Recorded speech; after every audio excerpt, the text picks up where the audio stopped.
Hello. My name is Rosemary Capo, and I'm the Dietrich School's Assistant Dean for Recruiting and Belonging in the Dietrich School Grad Studies Dean's Office. A brief announcement. Unfortunately, our ASL interpreter is unable to be here today. We sincerely apologize for this inconvenience. And I'm Mark Coutange, Assistant Dean for Academic Affairs and Academic Integrity, also in Graduate Studies. It's our pleasure to welcome you all to the 2026 Dietrich School Graduate Commencement Ceremony. For our graduate class of 2026 and their families, commencement is sure to be a mix of emotions. Pride in all that you've accomplished, excitement for taking the next step into your future, but also perhaps some reflection about the people and the places that you're leaving behind.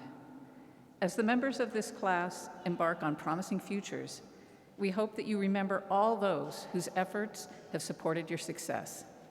Today is a moment to give thanks to those whose efforts have supported, to those friends, family members, faculty and staff, mentors who supported today's graduates through the tough times and celebrated the achievements. We trust that our graduates will remember these moments and look for ways to support the next generation by sharing your wisdom, your experience, and by providing the kind of encouragement that can only come from someone who's been there. We also hope that today's graduates remember that as you enter this next stage, the University of Pittsburgh and the Dietrich School will continue to be here for you, whether it's by providing a transcript, helping you reconnect with a mentor or a classmate, or offering a course to learn some new skill. We can remain a part of your lives. We look forward to hearing about the many future successes of the members of this class, and I hope that we can continue to be a part of your future. In a moment, Jonathan Woon, Associate Dean for Graduate Studies, will open the ceremony. As you can see, members of the graduating class, faculty, and our marshals are all wearing robes, such as we have on. Wearing robes at a formal ceremony dates back to the 12th century when communities of learners were forming and wore long gowns, including at my own graduate alma mater, the University of Oxford. Traditional colors were added to the scholars' robes to distinguish different levels of degrees and faculties. For instance, my gown reflects that my PhD comes from the University of Pennsylvania, and Rosemary's colors show that hers was awarded by UCLA. You will see the colors of the disciplines at the University of Pittsburgh in the hoods being worn by all who participate today. And with that, we hope you enjoy today's ceremony and take the time to appreciate the tremendous achievements of our graduate students. Thank you.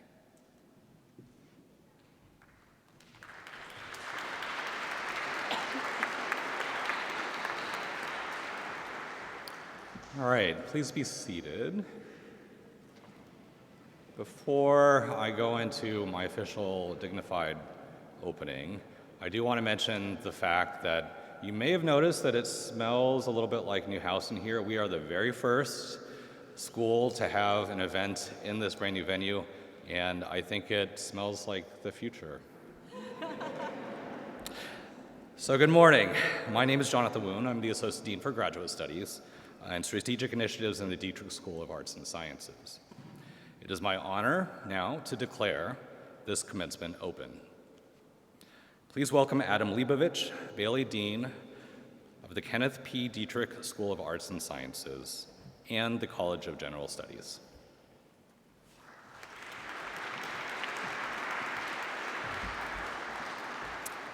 Thank you, John. Graduates, colleagues, and special guests, welcome. It is a pleasure to be with you today.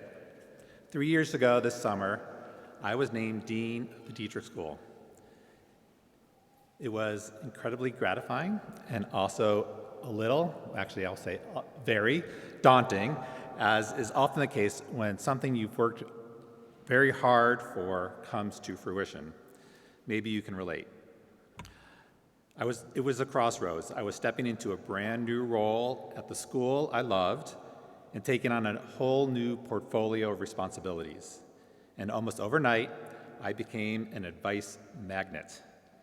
If I had $1 for every time someone said to me, Once you're dean, you should, ... I could fill this whole room with lots of dollars. Actually, I could pay for a lot of things in the school. It'd be really awesome. People had opinions about everything from how I should approach strategic planning to how I should dress. And they were eager to share those opinions, sometimes at great length and great volume. At first, I tried to take everything to heart. Maybe I should subscribe to the Harvard Business Review. Maybe I should start wearing more blue and gold. Maybe I should get a treadmill desk. Probably should still do that. But eventually I stopped. Some of the advice, especially suggestions that came from people who knew me well and wanted what's best for me, was worth considering. And a lot of it just wasn't me. It was meant to be helpful.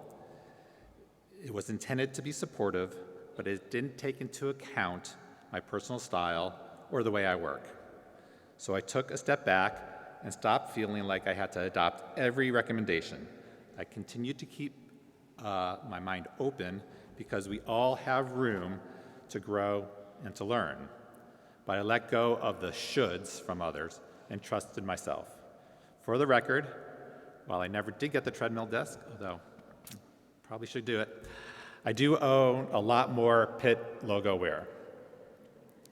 I share the story because it's very easy, especially at moments like this, to feel surrounded by advice. Well-meaning family members, faculty mentors, friends, colleagues may all have strong opinions about what you should do next and how you should do it. And it's absolutely worth listening to that advice. But at the end of the day, the path that will serve you best is the one you chart for yourself. One that reflects your strengths, your aspirations, and yes, your idiosyncrasies. So as you prepare to leave this place and begin your journey to what comes next, I hope you give yourself permission to trust your own approach, even when it doesn't look like anyone else's. The world needs the very things that make you, you. And no matter where your path leads, remember, you always have a home here in the Dietrich School and at the University of Pittsburgh. Congratulations.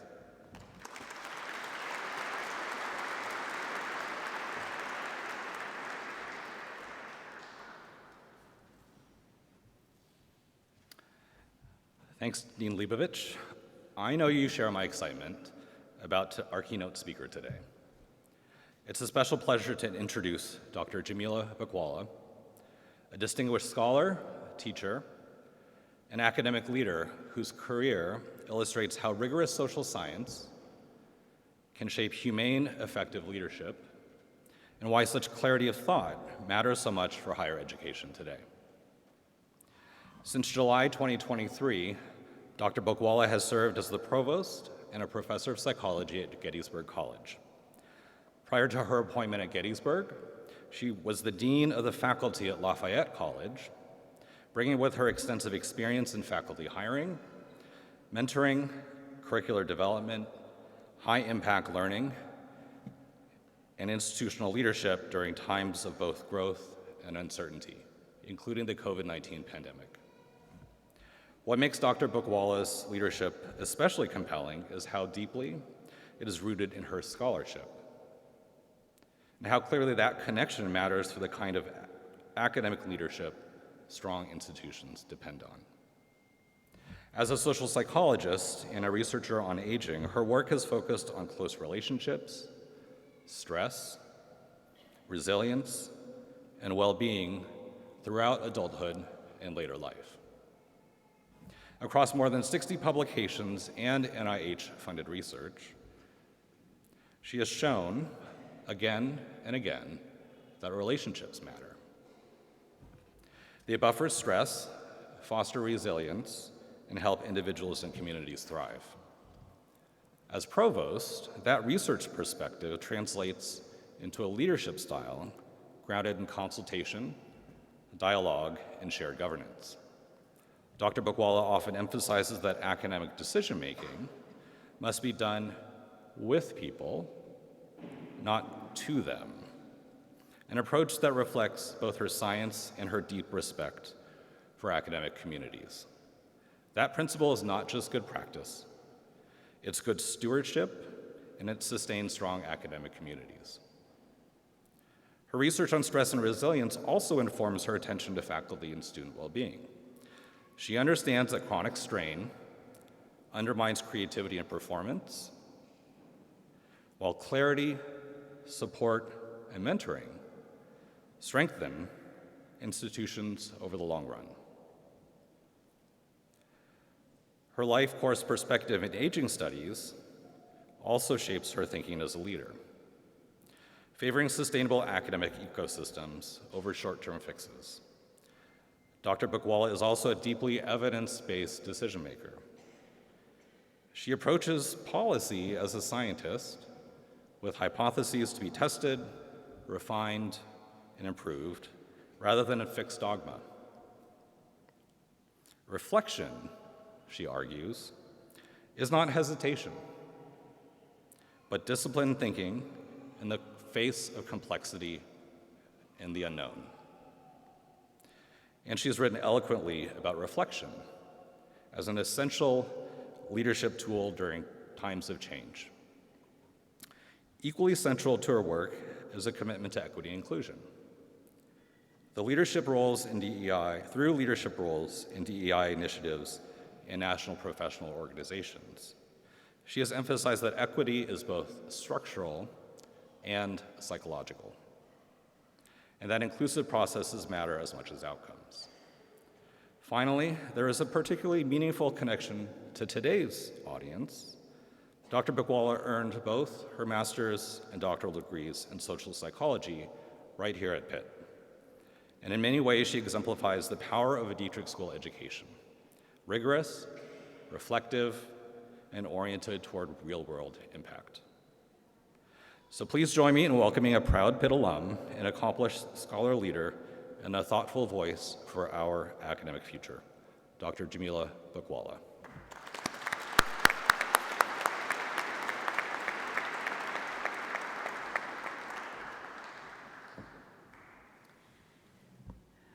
Thank you, Dean Boone, for those remarkably kind words. I am so very happy to be here. Good morning, faculty, administrators, distinguished guests, and soon-to-be graduate degree holders. Congratulations on completing the requirements for your master's and your doctoral degrees. This is such a significant milestone, and it is my honor to be here to celebrate it with you. Many congratulations to your mentors, faculty, family, and friends who have supported you through to this moment. As we all know, it takes a village. It is so terrific for me to be back at Pitt. Some 30-odd years ago, I was in your shoes, a Pitt doctorate in social psychology in my hand, and an amorphous life plan in my head. That felt like the culminating moment in an already long and winding road. But of course, it was also a beginning. For you too today marks both an end and a beginning, a point of exit and a point of entry. I have no doubt that you have put in countless hours of time and labor into your graduate education. Innumerable hours spent reading, or at the computer, or in the studio, or the lab. There were likely many moments of exhilaration.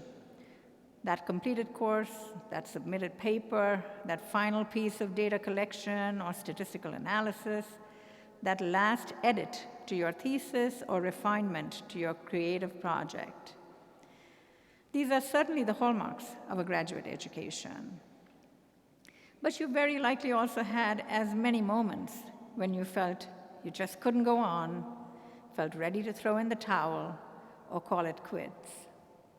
These too are hallmarks of a graduate education.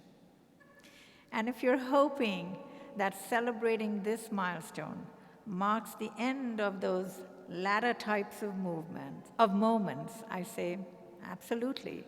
For a moment, close your eyes, take a deep breath, so that you can celebrate the end of those difficult moments. And now let's all open our eyes and shake off that illusion vigorously. Because no matter what your next career step is, what direction your life takes, the push and pull, ups and downs, highs and lows are ubiquitous. So instead, I urge you to build your capacity to be able to adapt to those trying moments, because they will certainly return. For me, a key to success in my career and life has been to learn to savor the highs and focus less on the lows. Now, I know that that is easier said than done. Research in the areas of psychology and business show us over and over again that our attention is drawn to the negative. How many of us can relate to this by way of course evaluations? We could receive overwhelmingly positive feedback about our courses, and yet, if just one student said they were bored or did not learn much, that's the one comment that stays with us. This is natural for us as humans, but it is not immutable. It takes intention and effort and discipline to fight the tendency to focus on the negative. We get quite good at this by the time we are in our 60s and 70s. Decades of research on emotional well-being show that compared to their younger peers, older adults, when presented with positive and negative information, show better recall for positive information. And their brains light up more in response to positive stimuli in neuroimaging studies. But it need not take a lifetime for us to get to this level of emotion regulation. We can start now to focus on the ups and the highs and zero in less on the downs and the lows.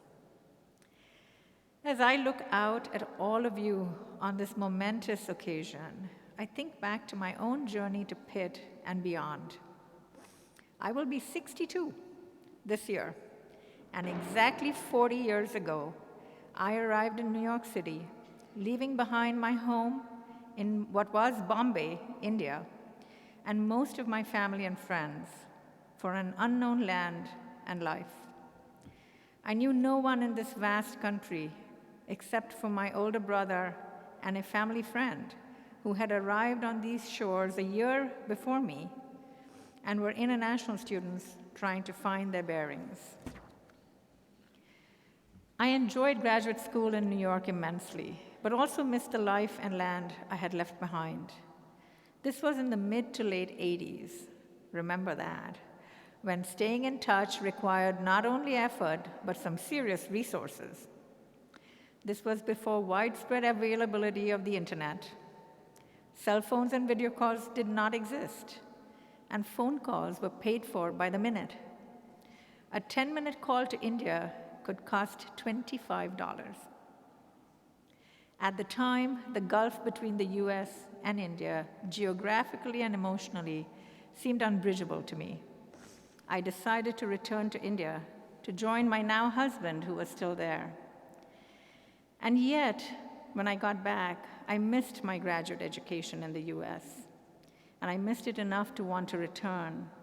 And I'm so grateful to my husband, who left behind his family, friends, and business responsibilities so that he could join me as I returned to the US to resume my graduate education right here at Pitt.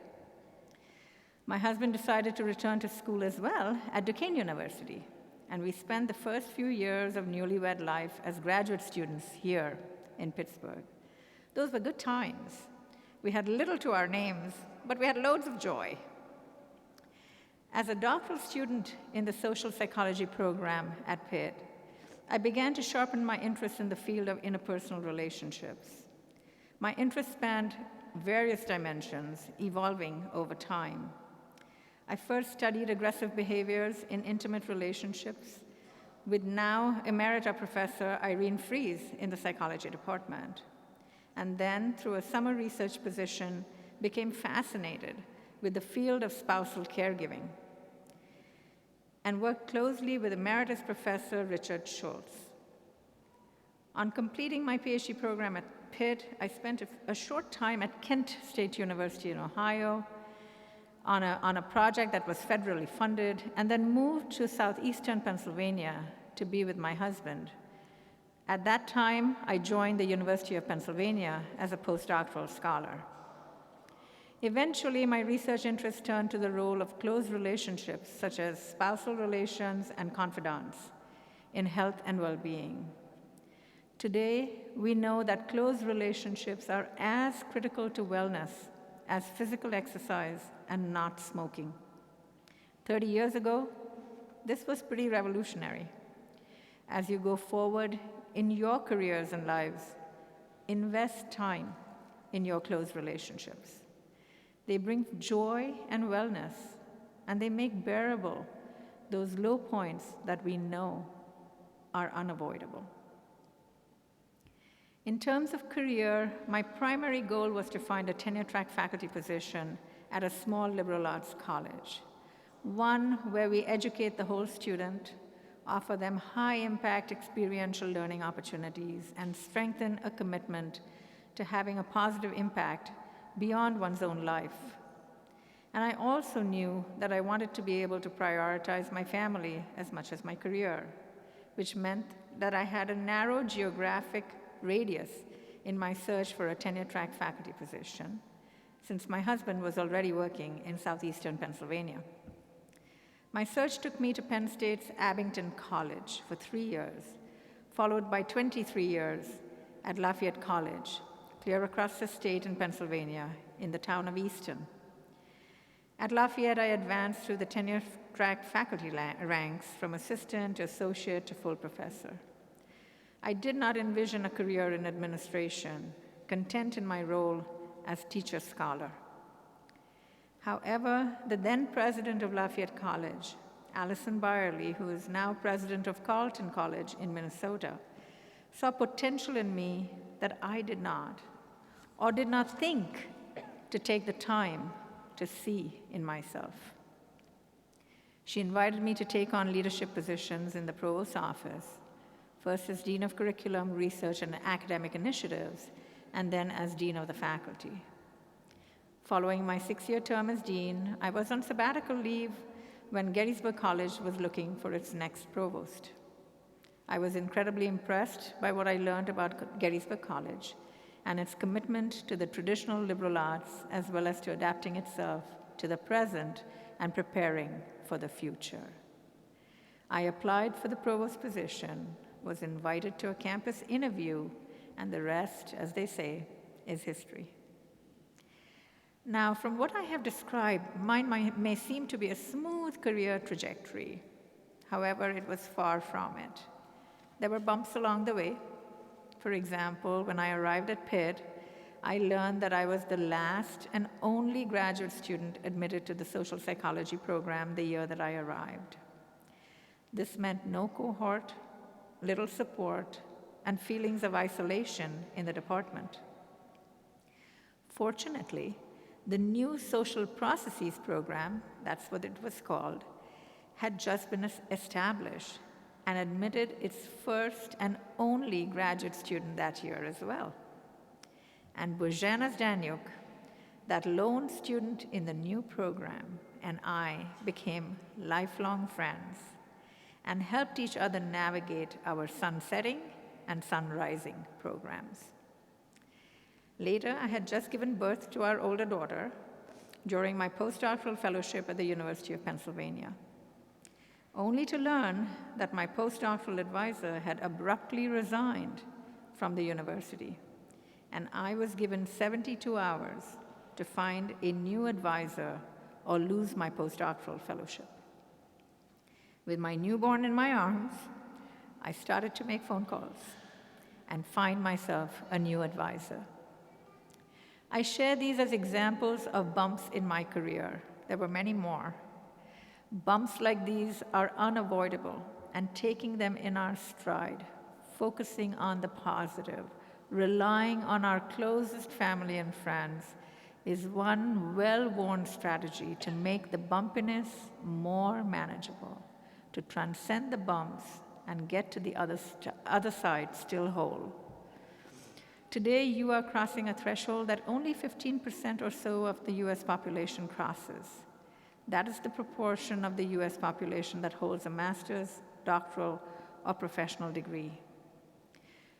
With this achievement and celebration comes a responsibility, one that has endured over the ages, and today seems to come into even sharper focus.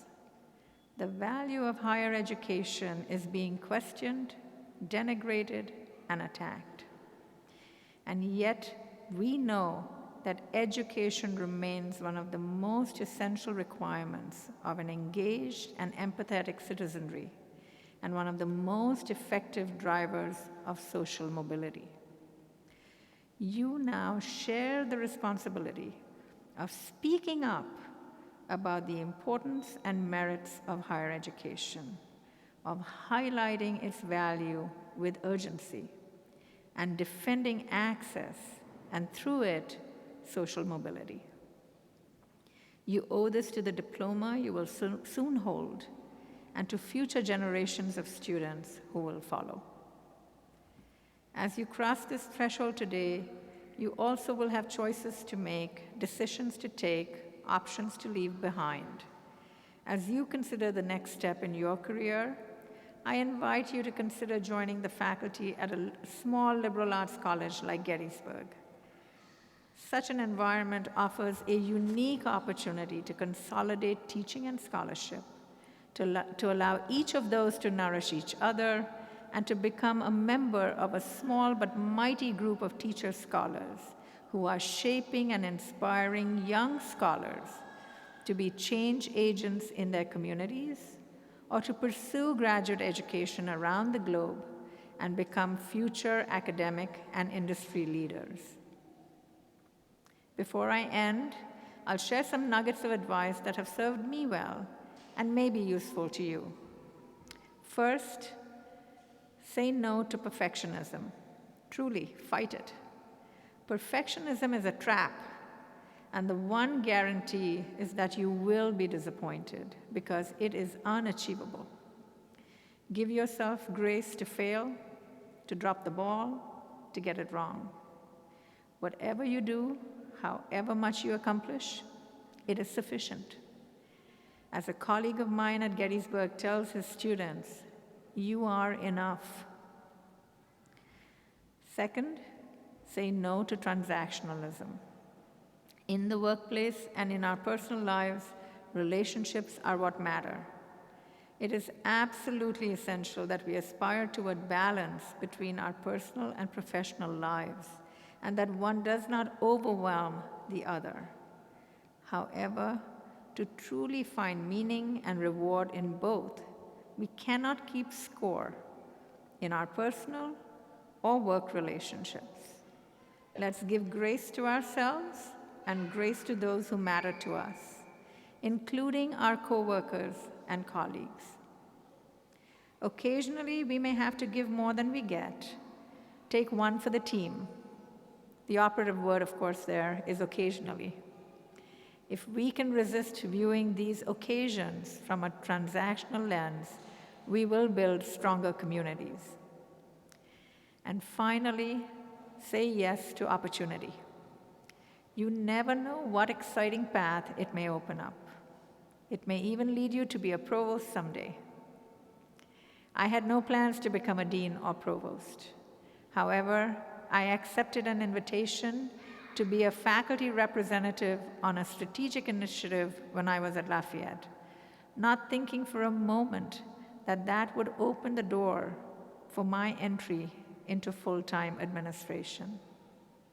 Saying yes to that first opportunity that came knocking opened up a whole new career path for me. So say yes to opportunity.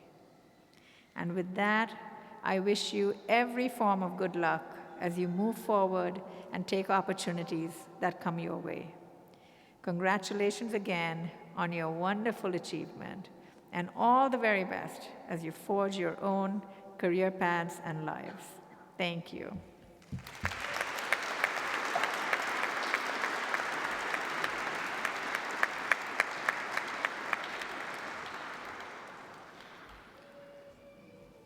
Thank you, Jamila. That was wonderful, wonderful. Those are wonderful words of advice. Certainly, there have been a lot of bumps. There will be a lot of bumps. And you know what? I fight that perfectionism every day, too. So the struggle is real. This year, we are awarding 154 doctoral degrees to deserving graduates.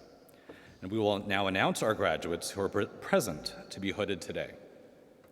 Please welcome the doctoral candidates recommended by the graduate faculty of the Dietrich School of Arts and Sciences, along with their faculty advisors.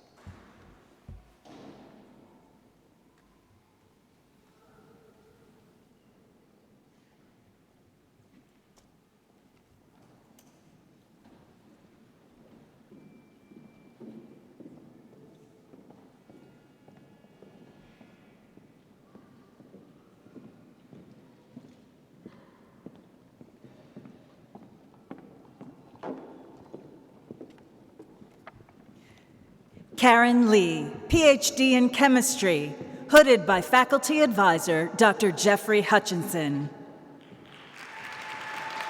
Congratulations, Dr. Lee.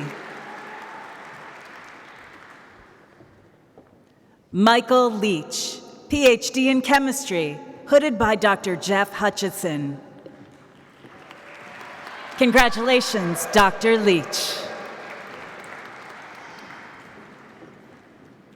Wee Lee, PhD in statistics, hooded by Associate Dean Jonathan Woon.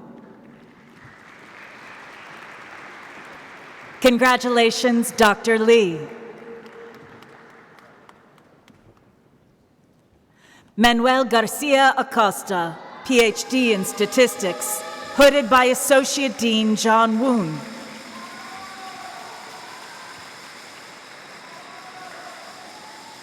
Congratulations, Dr. Garcia Acosta. Aspen Greaves, PhD in anthropology, hooded by Associate Dean Jonathan Woon. Congratulations, Dr. Greaves. Frances Catherine Erin Frieson, PhD in neuroscience, hooded by Dr. John Woon. Congratulations, Dr. Frieson. Nelson Felipe Castañeda Rojas, PhD in Hispanic Languages and Literature, hooded by Associate Dean Jonathan Woon. Congratulations, Dr. Castañeda Rojas. Lorena Mazzini, PhD in physics, hooded by Associate Dean Jonathan Woon. Congratulations, Dr. Mazzini. Travis Court, PhD in physics, hooded by Associate Dean Jonathan Woon. Congratulations, Dr. Court. Nicholas Hoagland, PhD in physics, hooded by faculty advisor Dr. David Pecker. Congratulations, Dr. Hoagland. Jinu Cho, PhD in statistics, hooded by faculty advisor Dr. Kehui Chen. Congratulations, Dr. Cho. Tashane Booth Lorden, PhD in geology and environmental science, hooded by faculty advisors Dr. Brian Stewart and Dr. Rosemary Capo. Congratulations, Dr. Booth Lorden. Denisha Hunter Rue, PhD in psychology, hooded by Associate Dean Jonathan Woon. Congratulations, Dr. Hunter Rue. Rebecca McGregor Reiner, PhD in Psychology, hooded by Associate Dean Jonathan Woon. Congratulations, Dr. McGregor Reiner. Wei-Chi Wang, PhD in Psychology, hooded by Associate Dean Jonathan Woon. Congratulations, Dr. Wang. Anne Fleming, PhD in History, hooded by Faculty Advisor Dr. Leanne Sukas. Congratulations, Dr. Fleming. Casey Montgomery, PhD in French, hooded by Faculty Advisor Dr. John Walsh. Congratulations, Dr. Montgomery. Christine Choi, PhD in Communication, hooded by Faculty Advisor Dr. Caitlin Bruce. Congratulations, Dr. Choi. Paige Montrose, PhD in Economics, hooded by Faculty Advisor Dr. Osea Juntella. Congratulations, Dr. Montrose. Jiawei Liu, hooded PhD in Economics, hooded by Faculty Advisor Osea Juntella. Congratulations, Dr. Liu. Shulong Luo, PhD in Economics, hooded by Faculty Advisor Dr. Osea Juntella. Congratulations, Dr. Luo. Patrick Sirkowski, PhD in Economics, hooded by Faculty Advisor Dr. Osea Juntella. Congratulations, Dr. Sirkowski. Lacey Zakevich, PhD in Biological Sciences, hooded by Faculty Advisor Dr. Martin Turcott. Congratulations, Dr. Zakevich. Shuli Zhang, PhD in Political Science, hooded by Faculty Advisor Dr. Jude Collins Hayes. Congratulations, Dr. Zhang. Berisa Davutoglu, PhD in Political Science, hooded by Faculty Advisor Dr. Borju Savun. Congratulations, Dr. Davutoglu. Merve Keskin, PhD in Political Science, hooded by Faculty Advisor Dr. Borju Savun. Congratulations, Dr. Keskin.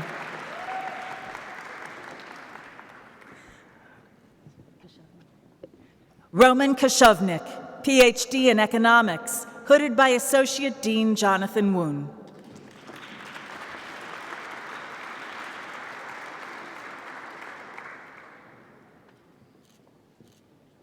Congratulations, Dr. Kashovnik. Bruno Hudson Cardoso Kumel, PhD in Economics, hooded by Faculty Advisor Dr. Jeremy Weber. Congratulations, Dr. Kumel. Elizabeth Kurtzman, PhD in Theater Arts, hooded by Faculty Advisor Dr. Michelle Granshaw. Congratulations, Dr. Kurtzman. Victoria Lefebvre, PhD in Theater Arts, hooded by Faculty Advisor Dr. Michelle Granshaw. Congratulations, Dr. Lefebvre.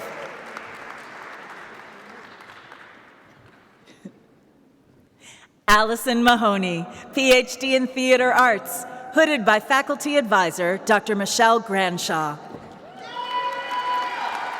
Congratulations, Dr. Mahoney.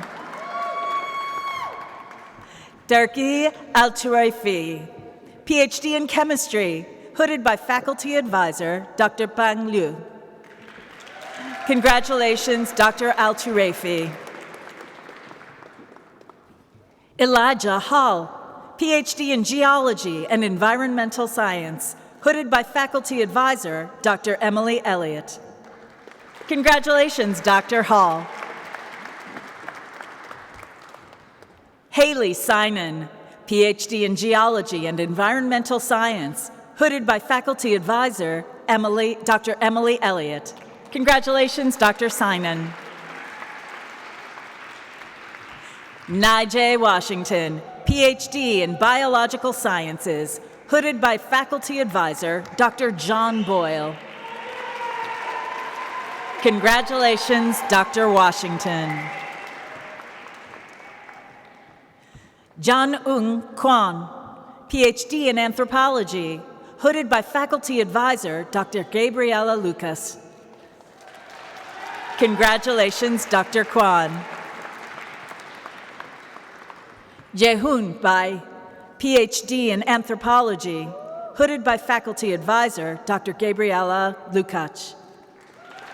Congratulations, Dr. Bai. Yujin Zhang, PhD in English, hooded by Associate Dean Jonathan Woon. Congratulations, Dr. Zhang. Kanan Gupta, PhD in Mathematics, hooded by Faculty Advisor, Dr. Stephen Vojtovich. Congratulations, Dr. Gupta. Nadia Hussein, PhD in Communication, hooded by Faculty Advisor, Dr. Brent Malin. Congratulations, Dr. Hussein. Mehul Bhushan, PhD in Communication, hooded by Faculty Advisor, Dr. Brent Malin. Congratulations, Dr. Bhushan. Lauren Noel Marsh, PhD in Anthropology, hooded by Faculty Advisor, Dr. Nicole Constable. Congratulations, Dr. Marsh. Hannah Strong, PhD in Music, hooded by Faculty Advisor, Dr. Olivia Bletchell. Congratulations, Dr. Strong. Sojin Cho, PhD in English, hooded by Faculty Advisor, Dr. Corey Holding.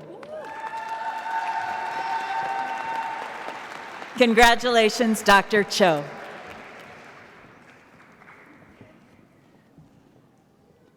Sritama Chatterjee, PhD in English, hooded by Professor Tyler Beckford. Congratulations, Dr. Chatterjee. Gabriela Alejandra Lee, PhD in English, hooded by Faculty Advisor, Dr. Tyler Bickford. Congratulations, Dr. Lee.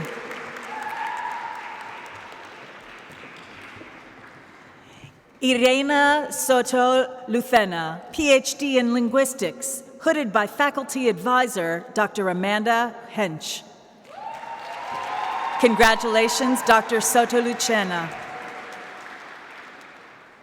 Miao Yang, PhD in Mathematics, hooded by Associate Dean Jonathan Woon. Congratulations, Dr. Yang. Xinyue Song, PhD in Chemistry, hooded by Associate Dean Jonathan Woon. Congratulations, Dr. Song. Stella Wadiru, PhD in Music, hooded by Faculty Advisor, Dr. Andrew Weintraub. Congratulations, Dr. Stella.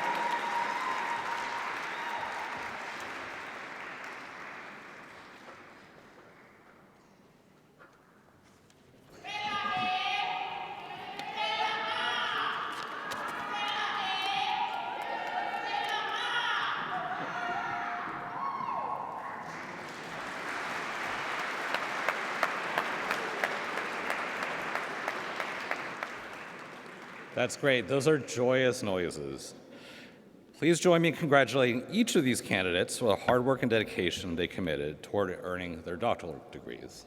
A warm round of applause.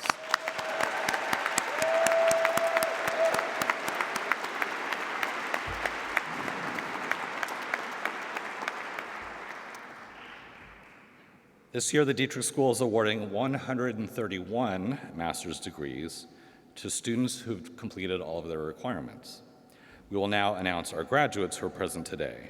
So please welcome the candidates for master's degrees recommended by the graduate faculty of the Dietrich School of Arts and Sciences.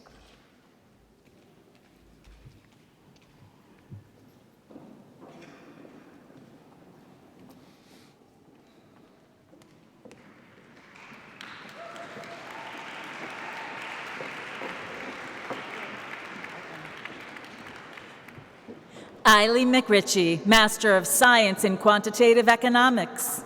Congratulations, Eiley. Ziyuan Hu, Master of Science in Quantitative Economics. Congratulations, Ziyuan. Lauren Pierman, Master of Science in Quantitative Economics. Congratulations, Lauren. Gabriel Pinedo Priante Silva, Master of Science in Quantitative Economics. Congratulations, Gabriel. Wayira Robertson, Master of Science in Quantitative Economics. Congratulations, Wayira. Garrett Ziss, Master of Science in Quantitative Economics. Congratulations, Garrett. Josephat Mivwa, Master of Science in Chemistry. Congratulations, Josephat. Emma Richetti, Master of Science in Quantitative Economics. Congratulations, Emma. Isabella Ortiz, Master of Science in Quantitative Economics. Congratulations, Isabella. Taylor Lee, Master of Science in Quantitative Economics. Congratulations, Taylor. Gabrielle Zielinski, Master of Science in Quantitative Economics. Congratulations, Gabrielle. Jordan Beck, Master of Science in Statistics. Congratulations, Jordan. Jaden Freed, Master of Science in Statistics. Congratulations, Jaden.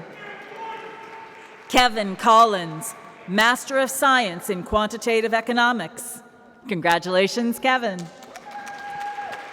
Henry Silverman, Master of Science in Quantitative Economics. Congratulations, Henry. Amanda Moratora, Master of Science in Physics. Congratulations, Amanda.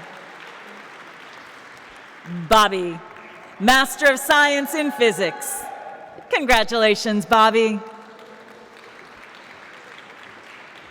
Alexandra Lapravat, Master of Arts in Linguistics. Congratulations, Alexandra. Connor Donovan, Master of Arts in Mathematics. Congratulations, Connor. Olivia Sylvester, Master of Arts in Mathematics. Congratulations, Olivia. Aya Nakayama, Master of Arts in TESOL. Congratulations, Aya. Jada Vargas Sarmiento, Master of Arts in Hispanic Linguistics. Congratulations, Jada. Hajar Ababtan, Master of Arts in Linguistics. Congratulations, Hajar. Clarissa Miller, Master of Science in Geology and Environmental Science. Congratulations, Clarissa. Hirzan Ruhimat, Master of Arts in Music. Congratulations, Hirzan. Andrea Mines, Master of Science in Chemistry. Congratulations, Andrea. Zoe Zanis, Master of Arts in Communication. Congratulations, Zoe. David Shutai Low, Master of Fine Arts in English. Congratulations, David Shutai. Glenn Allman, Master of Arts in Africana Studies. Congratulations, Glenn. Kimberly Okeke, Master of Arts in Africana Studies. Congratulations, Kimberly.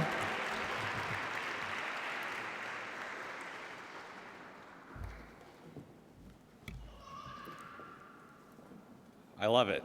Joyous, joyous noises. This is wonderful. Please join me in congratulating each of these candidates for the hard work and dedication they committed toward earning their master's degrees.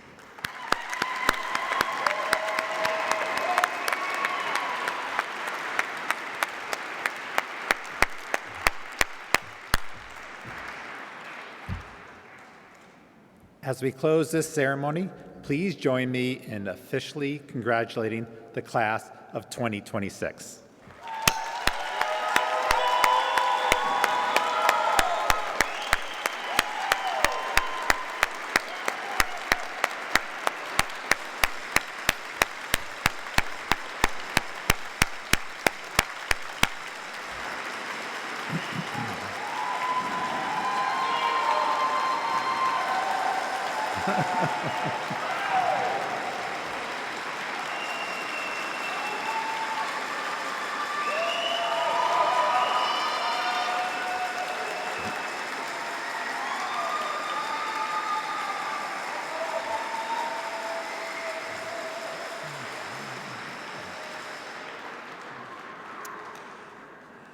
I would like to ask our audience members to please remain in your seats until our new graduates have exited the auditorium.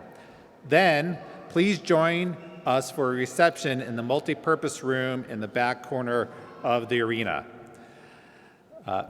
Once again, congratulations.